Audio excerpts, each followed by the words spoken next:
Hey folks, today is Friday, August 2nd, 2024. As usual, my name is Jake Baldino, here to talk about all the video game news that has been going on this week. There's a lot of stuff to jump into. It's a spicy week. So let's just jump in with the first thing.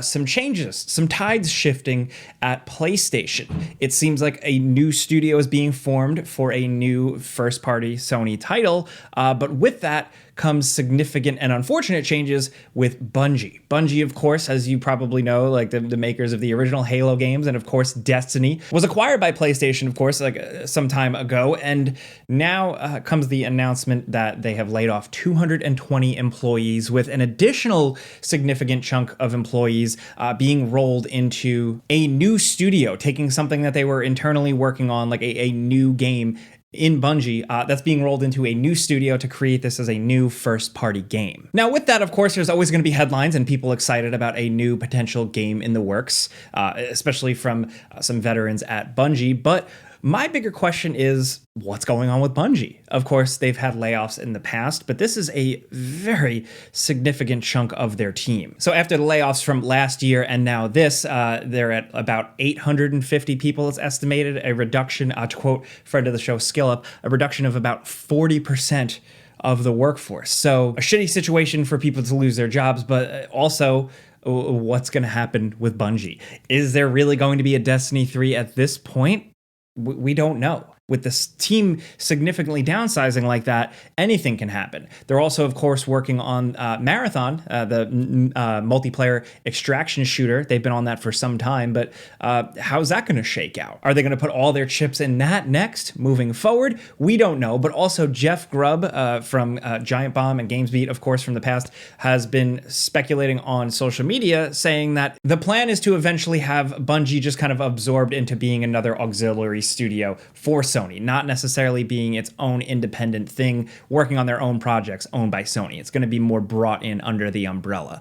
That's, of course, not confirmed, but it is from Jeff Grubb, a reporter who does usually have good insight and inside sources, who has gotten things right in the past. But as of right now, Bungie's whole quote-unquote destiny is a bit more up in the air. Jumping over to Xbox news, there's quite a bit this week. The first thing is small. I'm recording this show a little earlier. It's still developing, but as of right now, it seems like Avowed is going to be delayed. This was, of course, intended for holiday of this year, but Tom Warren from The Verge is posting that it seems like they're going to announce that it's going to be pushed towards early 2025. Like I always say, more time to work on a game, the better. If it results in a better game, good. But if we have more details on that, we will update that, and the most up-to-date bit of this story, of course, will be linked in the description down below, along with everything else I'm talking about. But alongside that, Xbox did also announce a big presence at Gamescom. This is the biggest video game convention in Europe, in Germany, in just a few weeks. Apparently, they're gonna have a bunch of stuff playable, which is significant stuff, like Diablo 4 Vessel of Hatred,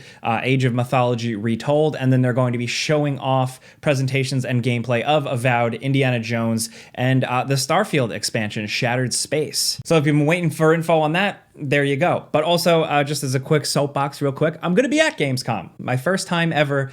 So if you see me, say hi. Please don't murder me. But we're also going to be doing the podcast I do live on Thursday at Gamescom, the Friends Per Second podcast. More details will be announced soon, but I wanted to give you guys the heads up here. And sticking with the Xbox news though, dude, rest in peace, Xbox 360 Marketplace. You know, pour one out. I got some Pellegrino here. Pour one out for the 360 Marketplace.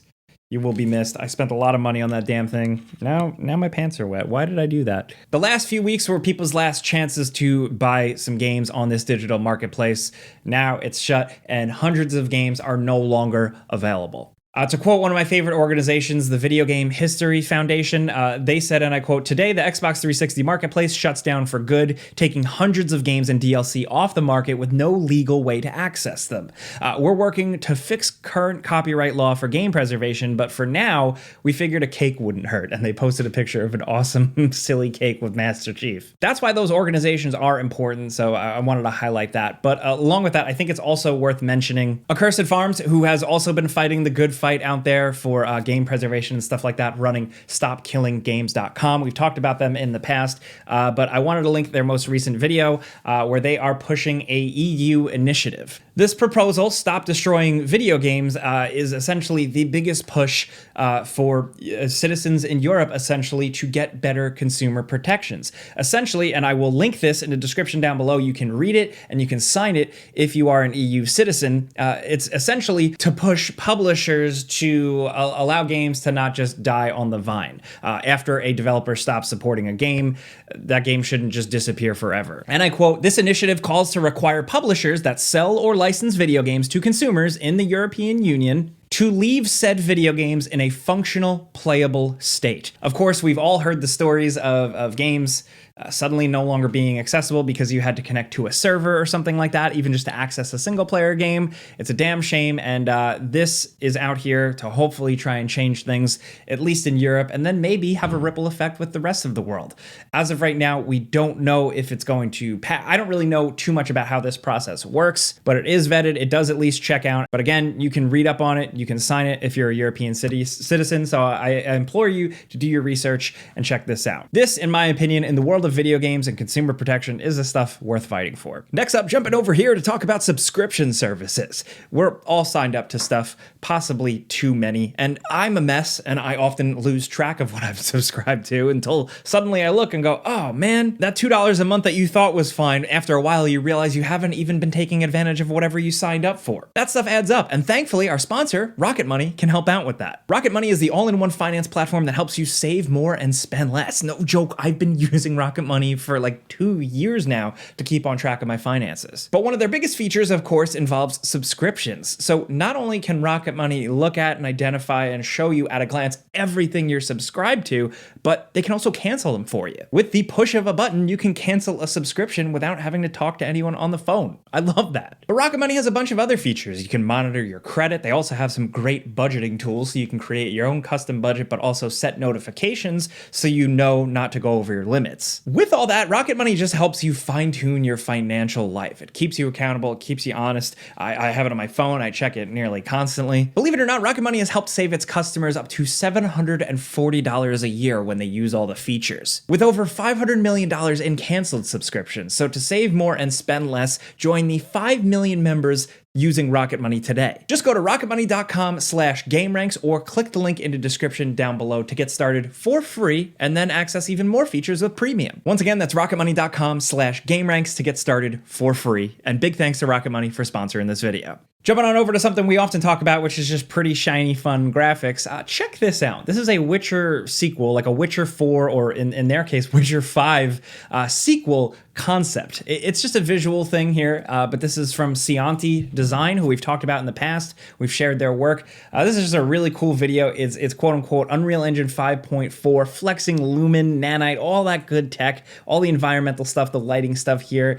to showcase like a fake imaginary Witcher environment in this beautiful engine. And while yes, you don't see Geralt or Ciri or anybody walking around, this does evoke the feel of The Witcher. For me, it actually feels a lot like The Witcher 3 with, of course, the design of the building, but also the breezy trees. That's something for me that has always been a very subtle hallmark of The Witcher 3, but it's got all this cool volumetric mist fog, ground fog, photogrammetry stuff scanned in here, real impressive foliage tech. So if you want to check out the full video and throw them a like, we shared that down below. And along with that, if you are just looking for something funny, speaking of The Witcher 3, Eli Handleby, somebody we also share often who does great edits, they put the minions in The Witcher 3. Minions are stupid and annoying, but this is funny. I just love this channel's work, so I wanted to share that. Next up, some cool shit from Subnautica. The developers have actually been teasing Subnautica 2 in the original Subnautica. People have been slowly piecing together this over the course of weeks, finding time capsules in the game that actually hold images, seemingly, of Subnautica 2. We've known Subnautica 2, it was somewhat of a thing in the works for a while now, but now players are getting some glimpses of it. There's some images collected on Reddit. It's hard to really get a gauge of it. It's very subtle stuff, but I think fans have been waiting for something for so long that just this like clever way of teasing it, it's exciting, it's cool. Along with that stuff from this week, Marvel Rivals, there is still that closed beta going on for I think a couple more days now at this point. I played played it for a little bit and put out very, very early impressions. We did a video. It's not a before you buy. I have only been able to check it out a little bit, but yes, it is very much a Marvel Overwatchy type of thing. If that's your thing, consider checking it out. Along with that, I'm just sharing it again because it turns out it's absolutely awesome. Last week, we only talked about it just launching, but Fallout London kicks ass. So I just think it's amazing what those modders, that community, what those developers really put together here. The power of knowledge and fandom is incredible. So yeah, if you haven't checked that out yet, I definitely recommend it. Good luck getting that running if you don't know how to use a computer. But along with that, something indie, it's Thank Goodness You're Here. This is a game I played through. It's only like a couple hours. I played through this last weekend, and it's a good time. I love a cartoon little adventure game. The animation here is beautiful. The music is great. It's British humor, so it might not register for everybody, but I found it pretty chuckle-worthy. Just a nice, quick, little fun, well-put-together thing to play through. And as a little update or correction from last week, of course, we covered SAG-AFTRA and the video game voice actors going on strike, wanting more protections and stuff against like AI and other things, and the big publishers not necessarily giving what they want. So yes, this strike is now officially rolling out, and I suggested last week that GTA 6 may be affected by that. That was some of the early buzz, but now it has been confirmed that GTA 6 will not be affected by those strikes. But it is worth pointing out that if you are interested in learning more about this stuff, the SAG-AFTRA website does have a tool where you can search and see what projects will be affected. And like I did say last week, with strikes, from any really type of labor or organization or anything, you have no idea how long they could go on for. It could be weeks, it could be months, but we wish the voice actors the best. Hey guys, how you doing? Remember me. Sorry to interrupt Jake, but we did record the Friday show early this week, so we didn't get to squeeze in a pretty important news story that just broke. It turns out that after 33 years, GameInformer is no more. According to Kotaku, GameInformer staff was brought into a meeting with GameStop VP of HR, and there they were told that publication was closing immediately. They were all laid off, and they would begin receiving severance terms. And according to GameInformer video lead Alex Van Aken, sorry if I'm mispronouncing your name, the team had no idea that this was going on. GameInformer also had this to say on X: after 33 thrilling years of bringing you the latest news, reviews, and insights from the ever-evolving world of gaming, it is with a heavy heart that we announce the closure of GameInformer. From the early days of pixelated adventures to today's immersive virtual realms, we've been honored to share this incredible journey with you, our loyal readers. While our presses may stop, the passion for gaming that we've cultivated together will continue to live on. Thank you for being part of our epic quest, and may your own gaming adventures never end. Just a quick message to the GameInformer and the team over there. Thank you for providing us with 33 years of very good coverage and trying to keep printed media alive in the gaming world. We really appreciate everything you've done. We hate to see you go, but we can't wait to see what some of the amazing people over on that team do in the future. So a big sorry to everyone on that team. We hope you guys land on your feet sooner rather than later. And back to Jake with your regularly scheduled programming. In case you missed it, we got a little bit of a new tease of the next Borderlands. Yes, there is a new Borderlands game coming. So, of course, there is the Borderlands movie coming very soon, which I forgot was a thing, but yes, it is a thing. I'm curious to see how that goes. I've seen some other people, and I kind of agree. Like, I don't know how well the cast choices fit, but I love Cate Blanchett. I've had a crush on her forever, so I'm probably going to show up just for that. But on the heels with that, Randy Pitchford, head of Gearbox, and of course, like one of the spearheads behind Borderlands, has been doing some interviews, and he said that the next game is coming, and possibly relatively soon. So Games Radar Plus got the interview here, and he said to them, and I quote, "I haven't been perfect at hiding the fact that we're working on many things and that we're working on big things. I'm confident that our fans are going to be very, very happy with the next video game project when we are ready to announce it. And I will tell you that we're not going to be making people wait for a long time before we announce it." He also said that it could be announced, and I quote, before the end of the year. We'll see, maybe sooner. And that's good. Something to look forward to for Borderlands fans. Now, we know that Gearbox has been working on the next Borderlands. Like, it was officially announced, but with no information years back. but to know that they've been working on it and now we'll hear about it soon is good. Borderlands 3 for me didn't leave too much of a lasting impact. I don't know how it worked for like the big Borderlands diehard community, but I'm really excited to see if they've cooked things up differently, if they've really reinvented the formula here, push it to the next generation.